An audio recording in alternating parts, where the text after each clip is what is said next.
Alors, Guillaume nous a été recommandé par Christophe Ruffin. Vous savez que Christophe était intervenu la dernière fois pour nous parler de ce qu'il avait vu au CES. Et donc, il nous a fortement conseillé de faire venir Guillaume. En fait, Guillaume, on avait déjà travaillé avec lui. C'était il y a maintenant 2-3 ans.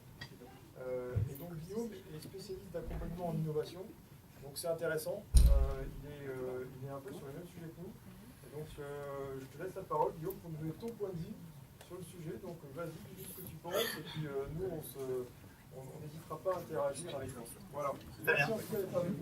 Merci Bertrand, merci de m'accueillir. Merci. Effectivement, ça fait quelques années que je gravite dans l'écosystème Orange.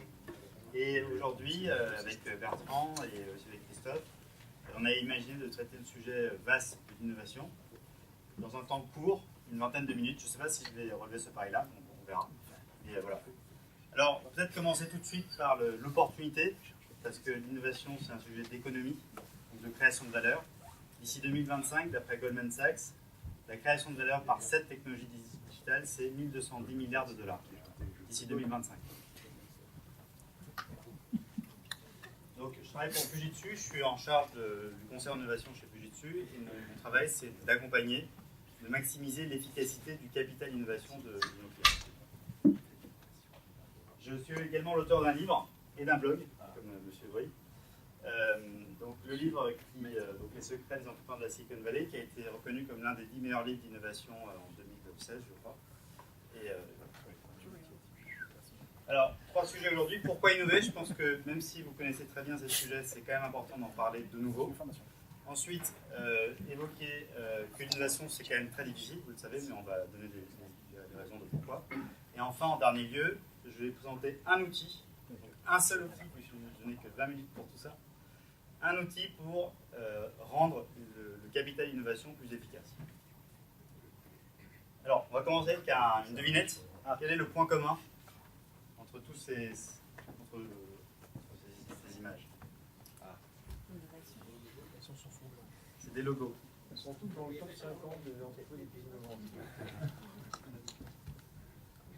Elles font de la musique. Contenu musicaux. Il y en a assez de points communs, d'accord. Effectivement, donc elles font toutes de la musique et elles ont toutes été à un moment donné leaders de l'industrie musicale. Et ce qui est intéressant, c'est que quand on est leader de l'industrie musicale, on l'est visiblement pour une forme de produit en particulier. Par exemple, Philips l'était pour les cassettes audio. Mais quand on change de forme de produit, on perd son leadership.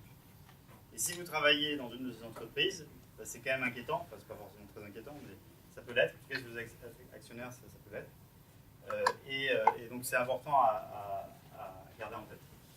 Ce que je veux dire aussi, c'est que vous voyez que les formes produits, donc les formes produits, c'est une combinaison de technologies. À chaque fois, la combinaison est différente, les technologies sont différentes, mais l'intention du client, la finalité requise, recherchée par le client, écouter de la musique, reste la même. Donc il y a une variation des technologies dans le temps, mais ce qu'on appelle le job to be done, l'issue recherchée par le client, est stable dans le temps. C'est d'autant plus étonnant que que le taux de survie de l'écosystème autour de ces entreprises, c'est-à-dire les distributeurs, la chaîne de distribution, quand elle est dématérialisée, il y a beaucoup de magasins physiques de vente de CD qui disparaissent.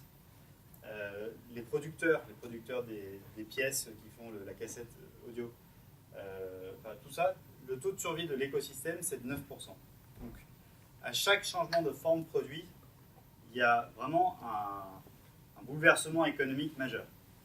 Et ça, c'est quand même important dans le contexte qui est le nôtre, celui de la digitalisation de notre économie. 9% ou 8% de l'économie française a été digitalisée, ce qui veut dire qu'il reste 92% de l'économie française à digitaliser, ce qui veut dire que encore 92% des formes produits en valeur vont devoir être digitalisées. Donc il y a encore un vaste monde à digitaliser. Et c'est encore plus étonnant parce que chacun des acteurs qu'on a vus a mis en place pas moins de 8 stratégies de compétitivité, donc des stratégies que je pense qu'on connaît tous. Donc miser sur la R&D, faire des fusions-acquisitions, bien comprendre ses clients. Il y a des très grands PDG, Steve Jobs, Aiko Morita, David Sarnoff, qui avait prédit à la fin des années 60 l'essor de l'email pour la fin du XXe siècle. Il y a des très grands PDG.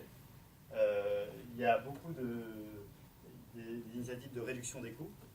Et en dépit de toutes ces manœuvres de compétitivité, les leaders n'ont pas réussi à garder leur position de leader lorsque la forme produit change. Donc, la première raison pour laquelle c'est important d'innover, c'est que c'est une question de survie. Si vous êtes dans une industrie, dans un secteur où il va y avoir un changement de forme produit, eh bien votre place dans le marché peut être remise en question. Et la deuxième raison pour laquelle il faut innover, c'est que l'innovation, c'est une opportunité de création de valeur. On en parlait au début. 1210 milliards de dollars de création de valeur d'ici 2025. Donc, si quand on achète un appart, en général, on s'endette sur plus que 7 ans. Là, donc 7 ans, c'est quand même un horizon très court. Et ça représente, pour fixer ces gros montants, 47% du PIB français, 1210 milliards, à peu près 80% du PIB russe, et c'est 2 fois les revenus des GAFA, et c'est un peu moins que le chiffre d'affaires de tout le secteur. Alors, si on essaie maintenant de zoomer sur quelles sont ces 7 technologies-là, eh bien, on voit qu'il y en a 7. Donc, l'intelligence artificielle, la réalité virtuelle, la cybersécurité, la blockchain, l'agriculture connectée, les drones. Voilà, et ça permet d'avoir un ordre d'idée sur les technologies qui devraient être source de la plus grande création de valeur. Donc moi, à titre personnel, ce qui m'a surpris, c'est l'usine du futur. Donc, alors, je n'ai pas d'explication de pourquoi on arrive à ce montant-là. Alors juste ces chiffres, comment on arrive à ces chiffres? Il y a un certain nombre de cas d'usage derrière chacun de ces chiffres. Et en additionnant la valorisation de chaque cas d'usage, un total de 70 cas d'usage, on arrive au montant total de 1210 milliards. Et pour ce qui est de l'usine du futur, moi, mon interprétation, c'est que on est en train de connecter l'ensemble de l'infrastructure industrielle héritée de la deuxième révolution industrielle. Et donc ça, c'est une opportunité de création de valeur qui est majeure. Donc il y a une infrastructure existante qu'il faut rendre intelligente, connectée, et c'est ça qui fait l'opportunité d'ici 2020. Maintenant, si on regarde les mêmes chiffres, avec cette fois-ci un regard, non pas par technologie, mais par industrie, on voit qu'il y a une dizaine d'industries qui devraient prendre les 1210 milliards, et que chaque industrie a un taux de croissance qui varie. Donc, par exemple, tout ce qui est industrie 4.0, donc on en parlait tout à l'heure, l'opportunité de création de valeur est très importante dans cette industrie, dans ce domaine-là. Mais les taux de profitabilité, comme on peut l'imaginer, sont moins élevés. D'abord, pour l'assurance, les taux de croissance sont élevés aussi parce que il y a beaucoup de nouvelles régulations avec un certain nombre de nouvelles lois qui ont été mises en place avec le gouvernement Obama en 2011-2012. Et donc ça fait qu'il y a un contexte réglementaire qui s'est durci. Et donc pour respecter la réglementation, il y a des opportunités d'innovation digitale, d'intelligence artificielle appliquée à la réglementation, notamment bancaire. Alors, je sais que vous êtes des innovateurs, et je sais que vous devez séduire des investisseurs. Et donc la question que vous pourriez peut-être leur poser, c'est combien est-ce qu'ils aimeraient prendre sur les 1210 milliards en jeu? Parce que la performance européenne sur les 15 dernières années, de 2000 à 2015, est quand même très très mauvaise. Je n'ai pas les chiffres là, mais je crois qu'on a peut-être pris 5%. Or, l'économie de la zone euro, c'est quand même, de l'Union européenne, c'est plus que 5% du PIB mondial. Donc il y a une sous-représentativité de l'Europe sur les technologies digitales de 2000 à 2015. Et dans la séquence qui vient, ça serait bien qu'on ait plus que 5% que ce qu'on a fait auparavant. Enfin, je pense que tout le monde est d'accord là-dessus. Et c'est vrai qu'aujourd'hui, ce n'est pas le cas. Aujourd'hui, on est parti pour refaire 5% sur le nouveau cycle. Puisqu'il y a les Chinois qui prennent une part significative et les Californiens. Et alors, l'innovation reste néanmoins quelque chose de difficile. Et on a fait une étude, donc CB Insights a fait une étude sur 257 startups, donc post-mortem, c'est un exercice qu'ils font depuis 2014, qui est renouvelé chaque trimestre. Et ils ont identifié les top 20 raisons pour lesquelles les entreprises échouent, enfin les startups, les innovations échouent. Et elles figurent ici au rang de l'importance, de l'occurrence. Et alors, moi, il y a plusieurs choses, j'ai souhaité vous montrer ce graphe, pour plusieurs raisons. D'abord, pour vous dire que les difficultés de réalisation technique ne sont pas citées, ne font pas partie des 20 raisons pour lesquelles les startups échouent. Et alors, je vous invite à faire un exercice que j'ai moi-même fait un certain nombre de fois qui m'éclate. C'est d'enregistrer les conversations que vous avez avec vos partenaires fondateurs et innovateurs. Et ensuite de voir combien de temps vous passez à traiter tel et tel thème sur les 20 raisons qui ont été évoquées précédemment. Et vous verrez, en tout cas moi j'ai fait l'exercice, pour vous dire ce qu'il en a ressorti, 80% de la discussion porte sur la faisabilité technique de l'idée. Or, en fait, on a des startups qui font des produits qui fonctionnent, mais que personne n'achète. Donc, il faudrait que 80% de la discussion porte sur le problème qu'on souhaite traiter. Oui. Oui, mais est-ce que les conséquences sont pas inversées? C'est peut-être aussi parce qu'il y a beaucoup de discussions sur la faisabilité technique que ça rend impossible. Alors, c'est possible. Sauf qu'aujourd'hui, faire un objet qui fonctionne mais qui répond à aucun marché, dans le sens logique, on est tout à fait d'accord. Il faudrait d'abord faire un truc qui répond à un besoin. Mais oui, non, mais je suis d'accord. En tout cas, moi j'ai fait cet exercice-là à titre personnel, mais ce que je vous invite à faire, c'est pour vous-même, c'est en enregistrant les conversations puis ces discussions très spontanées, voir comment vous-même en tant qu'équipe vous mettez votre effort et voir si vous arrivez à minimiser votre risque et si la manière que vous avez d'avoir une discussion, de quel thème est-ce que ça porte une diversité de thèmes ou seulement un thème. Moi je réitère le message que j'ai pu constater dans plein de contextes différents, dans plein d'endroits différents, dans plein de secteurs différents, dans plein de pays différents, que quand même les innovateurs parlent pour l'essentiel de la réalisation technique de leur projet. Or, sur les top 20 raisons, ce n'est pas une... Non mais c'est quand même étonnant, c'est pas la raison numéro 2, difficulté technique. C'est même pas dans les top 20. Les difficultés financières, alors ça on en parle toujours. C'est l'accès au capital, c'est tellement difficile, etc. Bon, bah, les difficultés financières et d'équipe n'expliquent que 15% des échecs. Et en fait, ce qui explique le principal, c'est le problème qu'on veut traiter. Le problème qu'on veut traiter explique à peu près un tiers des échecs des startups. Donc c'est vraiment comprendre la difficulté de son client. Pourquoi est-ce que... Parce que les gens disent « Ah oui, j'ai tellement de difficultés. » Oui. Ah oui. D'accord. C'est pause. Parler la main, c'est pause. Oui, tellement de difficultés. Alors, qu'est-ce que je t'en rends Le problème qu'on Ah oui, veut oui. C'est ça, et donc le client va dire oui, j'ai beaucoup de mal le matin parce qu'il faut se réveiller, etc. Et en fait, entre ce que dit le client et ce qu'il est prêt à acheter, il y a toujours un écart important. Et c'est ça qu'il faut réussir à mesurer. C'est très difficile parce que les verbatims, si on prend les gens au mot, je pense que vous savez ça très bien, mais je le dis quand même, les verbatims nous amèneraient à orienter notre effort dans une certaine direction, mais ensuite le comportement d'achat effectif pourrait amener à orienter notre effort dans une autre direction. Donc en fait, il faut réussir à faire la part des choses entre ce que peuvent dire les gens et ce que font les gens. Quand on parle des startups, vous pouvez préciser s'il vous plaît le périmètre. Parce qu'on parle de quoi? On parle d'entreprises qui ont été financées? Oui, on parle d'entreprises financées série A. Ok.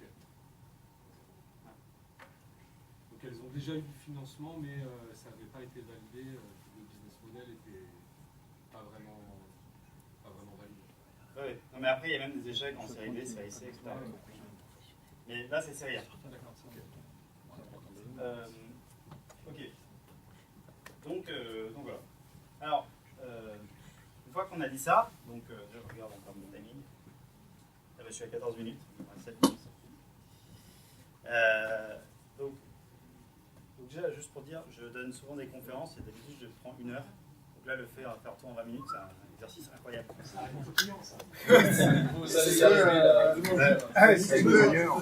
Tu peux suivre notre formation sur incubation, puisqu'on a une formation au pitch aux 3 minutes et demie. D'accord. Tu peux postuler. Ça va. Donc j'ai choisi de vous présenter un outil qui permet de maximiser l'efficacité du capital d'innovation. Il y a d'autres outils. Et moi-même, j'en utilise beaucoup d'autres. Je pense que tout le monde sait qu'il y a plein d'outils. Moi, j'ai choisi d'en vous en présenter un seul. qui commence avec Alan Turing, qui a donc créé le test de Turing. Et le test de Turing, c'est, comme vous savez, en 1953, donc, il y a un ordinateur, il veut se faire passer pour un être humain. On lui demande de se faire passer pour un être humain. Et puis il y a un être humain, puis il y a 3 salles. Dans une première salle, un être humain qui veut se faire passer pour lui-même. Dans une autre salle, un ordinateur à qui on demande de se faire passer pour un être humain. Et dans une troisième salle, il y a un jury qui pose une question aux 2 parties sans savoir où est l'ordinateur, où est l'être humain. Et sur la base des réponses, sur plusieurs questions, ils se disent là il y a l'ordinateur et là il y a l'être humain. Et on dit que le test est réussi lorsque l'ordinateur, sur un certain nombre de questions, parvient à duper le jury et à se faire passer pour l'être humain. Par exemple, on apprend à l'ordinateur de relater une expérience qu'on appelle incarnée. Donc, si on dit qu'est-ce que vous pensiez du match de foot, il va dire on était dans la brasserie avec des potes, et puis quand on a vu le deuxième but, on a bondi de joie, etc. Alors que l'intelligence artificielle n'a pas de corps, et en principe, elle n'a pas d'amis particuliers, elle ne va pas faire d'expérience sociale. Ni de foie, ni d'estomac. Pardon ? Ni de foie, ni d'estomac pour la biologie. Voilà, exactement. Donc tout ça pour dire que voilà, ça c'est le test de Turing. Et alors le test Benveniste, c'est la même chose que le test de Turing, sauf que cette fois-ci, on demande au client, à l'innovateur de se faire passer pour le client. Donc, C'est celui qui a inventé ton père, c'est ça, le test Benveniste, ou c'est le tien? Non, c'est moi qui ai imaginé ce test. Et de la même manière qu'on dit que le test de Turing donne un résultat scientifique, on peut supposer que si un innovateur parvient à se faire passer pour son client, question après question, il a une connaissance scientifique de son client. Ça, c'est très important, parce qu'une des difficultés qu'on a, c'est que, ça c'est vrai partout, autant on peut attester de manière scientifique, vérifiée et avérée que quelqu'un a une compétence technologique déterminée, autant pour ce qui est de la connaissance et la culture du marché, en général, on s'en tient à des croyances. Et on suppose que telle personne qui a été dans telle industrie pendant 15 ans connaît le secteur. Ce qui est peut-être vrai, mais c'est peut-être aussi faux. On a besoin d'arriver de démontrer une rigueur de la connaissance du client qui est justifiable et démontrée. Alors on va faire le test là. On suppose la question suivante, puisqu'on parlait de musique tout à l'heure. Pourquoi est-ce que vous écoutez de la musique? Et donc c'est vous le jury. Et il y a dans une salle, ça se fait par chat, un protocole le plus récent. Donc il y a une réponse, c'est la nouvelle appli elle est géniale, j'accède à mes contenus, en plus il y a de la pub, c'est top. Et la deuxième réponse, c'est très reposant, ça me permet de faire un break, et puis ça nous sort du quotidien. Qui est selon vous, où est le consommateur et où est l'innovateur? Le consommateur répond B. Donc l'innovateur est où là? Non, le client c'est le client. Le client c'est le B. En fait, L'innovateur est A. dans les commentaires de l'App Store, c'est un mec Je suis une consommatrice. Donc, effectivement, Moi j'adore. comme le jury que j'avais imaginé, vous estimez que l'innovateur est là et le consommateur est là. Donc, dépit des résultats, on constate que c'est ça. Et donc, on voit que notre innovateur n'a pas réussi cette première question du test. Donc, sur cette première question, il n'a pas convaincu, il n'a pas réussi à se faire passer pour son client. Donc, le test Benveniste, voilà, ça c'est un exemple. Et maintenant, si on réfléchit de manière plus générale, il y a 5 familles de questions. Il y a une première, donc ça c'était une question dans une famille. Il y a 5 familles de questions. C'est le quotidien du client, donc ce à quoi il passe son temps, comment il dépense son argent, etc. Est-ce qu'il aime jouer au foot, je ne sais pas quoi. Donc le quotidien autour de l'utilisation de la musique, par exemple. À quel moment est-ce qu'il écoute de la musique, ce genre de choses. Ensuite, le problème du client. Ensuite, la solution que vous-même avez développée. Est-ce que la solution que vous développez, elle résout le problème ou est-ce qu'elle-même, elle empire le problème? Est-ce que la solution que vous avez développée, elle est originale, c'est-à-dire qu'il n'y a pas d'autres solutions comme ça aujourd'hui sur le marché, ou est-ce qu'elle est indifférenciée? L'exécution, c'est-à-dire que si on vous confie un capital, si on vous confie une équipe, comment est-ce que vous allez vous assurer que vous allez mener un projet, le timing, les phases, etc. Et ensuite, le développement, ça c'est très important. Le développement, donc depuis quelques années, on assiste à un développement, on a de plus en plus de startups qui réussissent en France. Et donc, on a, comme il y a une quinzaine d'années ou 20 ans dans la Silicon Valley, on a des gens qui ont revendu leur startup et qui aujourd'hui aident ceux qui démarrent leur projet. Et donc là, ici, on demande, le client, c'est celui qui a réussi la startup, qui a réussi à passer par exemple série C et qui a revendu dans les conditions satisfaisantes. Et donc c'est lui qui prend la place du client et l'innovateur doit se faire passer pour l'entrepreneur qui a réussi à développer son activité. Donc vous voyez que l'identité du client peut changer. Au début, c'est vraiment le client, l'utilisateur, et puis ensuite, ça peut être, pour ce qui est d'exécution, celui qui finance, et pour le développement, un autre entrepreneur de type mentor. On regarde ça dans une équipe, comme vous savez, il y a plusieurs personnes. L'expérience client, tu la mets où là en fait? Dans la solution? Oui, absolument. Dans une équipe, il y a souvent, comme chacun sait, plusieurs personnes. Donc, on va tester si on suppose qu'il y a une équipe de 3 personnes, donc 3 innovateurs.